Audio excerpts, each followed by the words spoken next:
Hello everyone, welcome to veranda rice YouTube channel. ഞാൻ ഗായത്രി.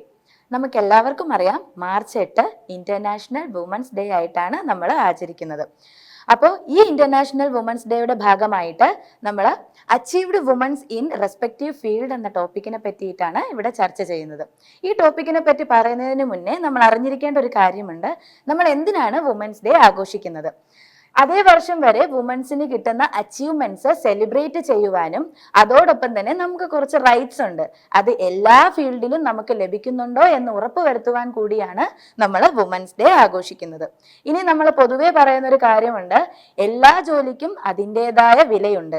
എന്നാലും population എടുത്ത് നോക്കുകയാണെങ്കിൽ മെയിൽസ് ഗവൺമെന്റ് സെക്ടറിലേക്ക് ഒത്തിരി അധികം വന്നിട്ടുണ്ട്.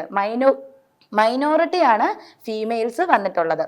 അപ്പോൾ ഫീമെയിൽസ് ഗവൺമെന്റ് സെക്ടർ ഗോളാക്കി മാറ്റേണ്ടതിന്റെ ആവശ്യകതയെ പറ്റിയിട്ടാണ് നമ്മൾ ഇനി സംസാരിക്കാൻ പോകുന്നത്. അതിന് കുറച്ച് ഫാക്ടേഴ്സ് ഉണ്ട്.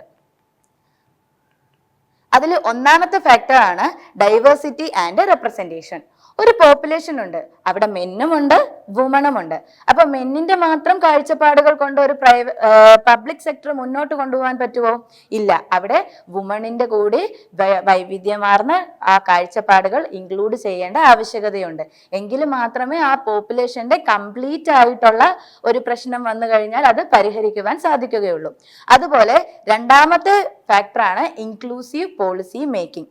ഒരു സർക്കാർ ജോലിയിൽ സ്ത്രീകളുണ്ട് എന്നുണ്ടെങ്കിൽ സോഷ്യൽ ജസ്റ്റിസ്, സാമൂഹികപരമായിട്ടുള്ള നീതി, സമത്വം, അതുപോലെ സാമൂഹിക വികസനം അങ്ങനെയുള്ളവയെ പ്രോത്സാഹിപ്പിക്കുവാനും എന്തെങ്കിലും ജെൻഡർ ഇഷ്യൂസ് വരികയാണെങ്കിൽ അവരുടെ കൂടെ ആ ഒരു എക്സ്പീരിയൻസും ഉൾക്കാഴ്ചകളും ഉൾപ്പെടുത്തി ആ പ്രോബ്ലം സോൾവ് ചെയ്യുവാൻ വേണ്ടിയിട്ട് സാധിക്കുന്നതാണ്. അതുപോലെ അടുത്ത ഫാക്ടറാണ് റോൾ മോഡൽസ് ആൻഡ് ഇൻസ്പിറേഷൻ. എന്താണ് റോൾ മോഡൽസ്? നമ്മൾ സർക്കാർ ജോലിയിലേക്ക് ഒത്തിരി സ്ത്രീകൾ എത്തിച്ചേരുകയാണെങ്കിൽ മറ്റ് സ്ത്രീകൾക്ക് കൂടി അത് റോൾ മോഡലായിട്ട് മാറുകയാണ്. വരും തലമുറയ്ക്ക് കൂടി ഈ ഗവൺമെന്റ് സെക്ടർ എന്ന് പറയുന്നത് അവരുടെ കരിയർ ആയിട്ട് മാറ്റുവാൻ വേണ്ടിയിട്ട് ഒരു റോൾ മോഡലായിട്ട് മാറുകയാണ്. നമ്മുടെ ഈ സൊസൈറ്റിയിൽ ഒരു കാഴ്ചപ്പാടുണ്ട്, 4 ചുമരുകൾക്കുള്ളിൽ ഒതുങ്ങേണ്ടതാണ് ഒരു സ്ത്രീയുടെ ജീവിതം എന്ന് പറയുന്ന ഒരു കൺസെപ്റ്റ് ഉണ്ട്. അപ്പൊ ആ കൺസെപ്റ്റിൽ നിന്ന് നമുക്ക് അസാധ്യമായിട്ട് ഒന്നും തന്നെ ഇല്ല, എല്ലാം സാധ്യമാണ്, നമ്മൾ മനസ്സ് വെച്ചാൽ എല്ലാം നടക്കും എന്നുള്ളൊരു കൺസെപ്റ്റിലേക്ക് മാറുവാൻ വേണ്ടിയിട്ട് അവര് റോൾ മോഡലായിട്ട് മാറുന്നുണ്ട്. അതുപോലെ അടുത്ത ഒരു ഫാക്ടറാണ് എൻഹാൻസ്ഡ് ഗവേണൻസ് എഫക്റ്റീവ്നെസ് എന്ന് പറയുന്നത്. സ്ത്രീകൾ ഉൾപ്പെടുന്ന ഒരു വർക്ക് ഫോഴ്സ് ഉണ്ടെങ്കിൽ എന്തെങ്കിലും ഒരു പ്രശ്നം വരികയാണ് എന്നുണ്ടെങ്കിൽ ആ മെന്നിന്റെ കാഴ്ചപ്പാടും വുമണിന്റെ കാഴ്ചപ്പാടും കൂടി ഇൻക്ലൂഡ് ചെയ്തിട്ട് എഫക്റ്റീവായിട്ട് ആ പ്രശ്നം പരിഹരിക്കാൻ സാധിക്കുന്നുണ്ട്. അപ്പോൾ വുമൻസിന്റെ കോൺട്രിബ്യൂഷൻ എന്ന് പറയുന്നത് ഡിസിഷൻ മേക്കിങ്ങിന് വളരെയധികം ഇമ്പോർട്ടൻസ് കൊടുക്കുന്നുണ്ട്. അതുപോലെ അടുത്ത ഫാക്ടറാണ് അഡ്രസ്സിങ് ജെൻഡർ ഡിസ്പാരിറ്റീസ് എന്ന് പറയുന്നത്. ഇപ്പോൾ ശമ്പളത്തിന്റെ കാര്യത്തിലായാലും വിദ്യാഭ്യാസത്തിന്റെ കാര്യത്തിലായാലും ആരോഗ്യ സംരക്ഷണത്തിന്റെ കാര്യത്തിലായാലും എല്ലാത്തിലും എന്തെങ്കിലും ഒരു ഇന്നിക്വാളിറ്റി വരികയാണ്, ജെൻഡർ ഇന്നിക്വാളിറ്റി, നമുക്കിപ്പോൾ കിട്ടേണ്ട അവകാശങ്ങളിൽ പോലും എന്തെങ്കിലും ജെൻഡർ ഇന്നിക്വാളിറ്റി വരികയാണ് എന്നുണ്ടെങ്കിൽ അതിനെതിരെ വാദിക്കുവാൻ വേണ്ടിയിട്ട് സ്ത്രീകൾക്ക് സാധിക്കും. എപ്പോ സർക്കാർ അല്ലെങ്കിൽ ആ പബ്ലിക് സെക്ടറിൽ സ്ത്രീകളുണ്ട് എന്നുണ്ടെങ്കിൽ അവർക്ക് അതിനെതിരെ വാദിക്കുവാൻ സാധിക്കുന്നതാണ്. അതുപോലെ അടുത്ത ഒരു ഫാക്ടറാണ് കമ്മ്യൂണിറ്റി എൻഗേജ്മെന്റ് എന്ന് പറയുന്നത്. അതായത് കമ്മ്യൂണിറ്റിയിലേക്ക് ഇറങ്ങി വന്ന് അവരോടൊപ്പം ഇടപെട്ട് അവരുടെ ബേസിക് ആയിട്ടുള്ള അടിസ്ഥാനപരമായിട്ടുള്ള ആവശ്യങ്ങൾ എന്ത് ചെയ്യുക, വികസിപ്പിച്ചെടുക്കുവാൻ വേണ്ടിയിട്ട് സ്ത്രീകൾക്ക് സാധിക്കുന്നതാണ്. അതോടൊപ്പം തന്നെ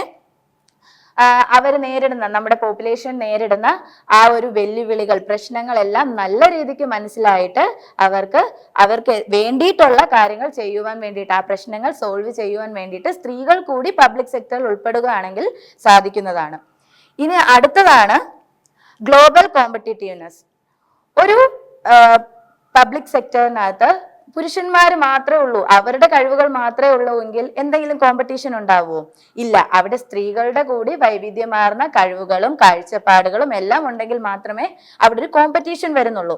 അങ്ങനെ ഉണ്ടെങ്കിൽ മാത്രമേ നമ്മുടെ കൺട്രിയെ നല്ലൊരു കോമ്പറ്റീറ്റീവ് കൺട്രി ആയിട്ട് മാറ്റിയെടുക്കുവാൻ വേണ്ടിയിട്ട് സാധിക്കുകയുള്ളൂ.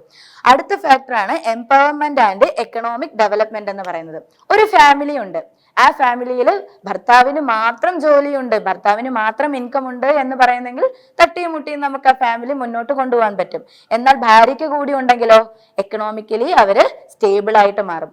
അതുപോലെ പുരുഷന്മാർക്കും സ്ത്രീകൾക്കും നല്ലൊരു ജോലി ഉണ്ട് എന്നുണ്ടെങ്കിൽ നമ്മുടെ കൺട്രിയുടെ തന്നെ എക്കണോമിക് സ്റ്റാറ്റസ് സ്റ്റേബിൾ ആക്കാൻ വേണ്ടിയിട്ട് സാധിക്കും.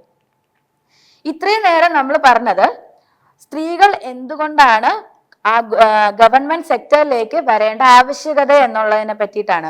ഇപ്പോൾ നമ്മൾ സംസാരിക്കാൻ പോകുന്നെന്ന് പറഞ്ഞു കഴിഞ്ഞാൽ കുറച്ച് ഫേമസ് ആയിട്ടുള്ള ധീര വനിതകളെ പറ്റിയിട്ടും അവരുടെ inspirational സ്റ്റോറീസിനെ പറ്റിയിട്ടുമാണ്.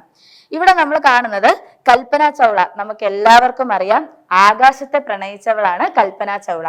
Kalpana ചൗളയാണ് the first Indian origin woman to venture into the outer space. ബഹിരാകാശ യാത്ര നടത്തിയ ആദ്യ ഇന്ത്യൻ വംശജയായിട്ട് കൽപ്പന ചൗള മാറിയിട്ടുണ്ട്. ഒത്തിരി പ്രതിസന്ധികൾ നേരിടേണ്ടി വന്നു.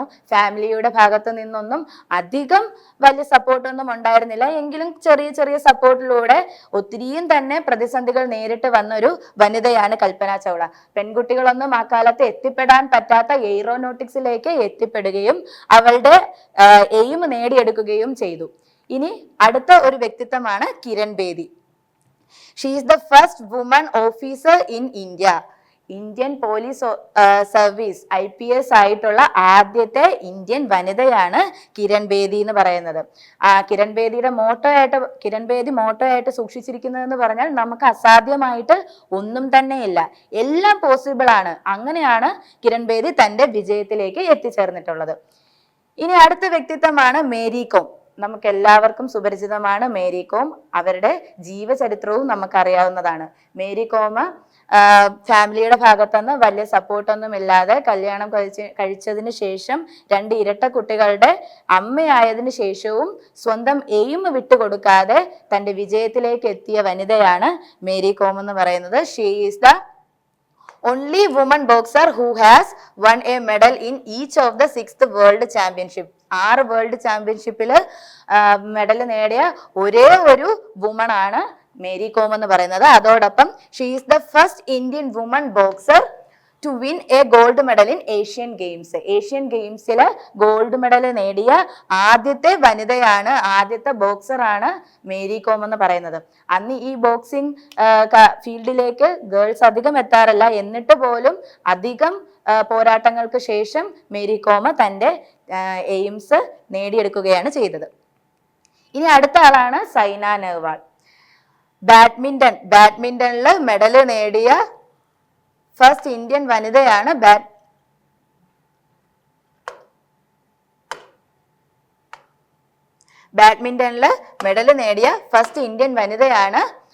സൈന നെഹ്വാൾ.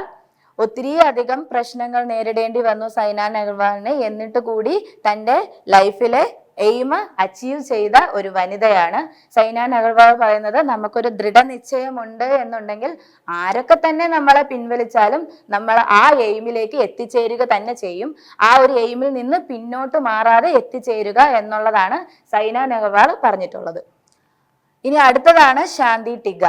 ചൈൽഡ് മാരേജിന്റെ വിക്ടിം ആയിട്ടുള്ള ഒരു ലേഡിയാണ് ശാന്തി ടിഗ. കൂടാതെ she is a widowed mother.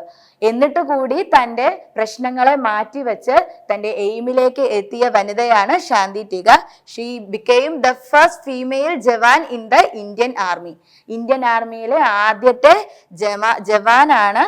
ആദ്യത്തെ വനിതാ ജവാനാണ് ശാന്തി ടിഗ എന്ന് പറയുന്നത്.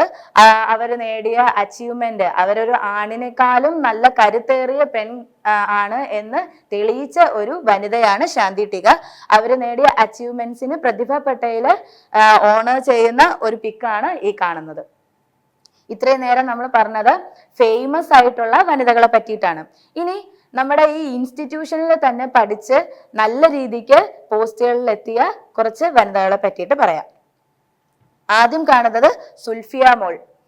ഒത്തിരി എക്കണോമിക്കലി വീക്കർ ആയിട്ടുള്ള ഫാമിലിയിൽ നിന്ന് വന്ന ഒരു വനിതയാണ് സുൽഫിയ മോൾ. എന്നിട്ട് ഇവിടെ വന്ന് പഠിച്ചു, അതിനുശേഷം മെന്ററായിട്ട് പഠിപ്പിച്ച് ജോലിയിലേക്ക് എത്തിച്ചേർന്ന ഒരു വനിതയാണ് സുൽഫിയ മോൾ. അതുപോലെ ഈ കാണുന്നത് വീണ. 1 അല്ല 2 അല്ല 3 അല്ല 7 പോസ്റ്റുകളാണ് ഈ ചെറിയ പ്രായത്തില് വീണ നേടിയെടുത്തിട്ടുള്ളത്. ഇനി അടുത്തതായിട്ട് ഗോപിക. ഗോപിക SBI ക്ലർക്ക് എന്ന പോസ്റ്റിലേക്കാണ് എത്തിച്ചേർന്നിട്ടുള്ളത്.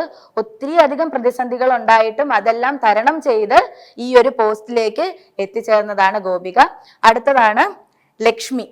1 അല്ല 2 അല്ല 3 അല്ല 5 പോസ്റ്റുകളാണ് ലക്ഷ്മി നേടിയെടുത്തിട്ടുള്ളത്. ഇതിൽ നിന്നെല്ലാം നമുക്ക് എന്താണ് മനസ്സിലാക്കാൻ സാധിക്കുന്നത്? നമ്മള് മനസ്സ് വെച്ചാൽ നമുക്ക് എന്തും നേടിയെടുക്കാൻ പറ്റും. നമുക്ക് APJ അബ്ദുൽ കലാം പറയുന്ന പോലെ സ്വപ്നം കാണുക, ആ സ്വപ്നത്തിന് വേണ്ടിയിട്ട് ഉണർന്നിരുന്ന് പ്രവർത്തിക്കുക. നമ്മൾ മനസ്സ് വെച്ചാൽ നേടിയെടുക്കാത്തതായിട്ട് ഈ ലോകത്ത് ഒന്നും തന്നെ ഇല്ല എന്നാണ് ഇവരെല്ലാം നമുക്ക് തെളിയിച്ചു തരുന്നത്. നമുക്കിപ്പോൾ ഒരു പോസ്റ്റിന് വേണ്ടിയിട്ട് കഷ്ടപ്പെടാൻ വേണ്ടിയിട്ട് മനസ്സുണ്ടെങ്കിൽ ഉറപ്പായിട്ടും നമ്മൾ നമ്മുടെ എയിമിലേക്ക് എത്തിച്ചേരാൻ പറ്റും എന്നാണ് ഇവർ നമുക്ക് തെളിയിച്ചു തരുന്നത്. അപ്പോൾ നിങ്ങൾക്ക് എൻ്റെ ക്ലാസ് ഇഷ്ടപ്പെട്ടെന്ന് വിചാരിക്കുന്നു. താങ്ക്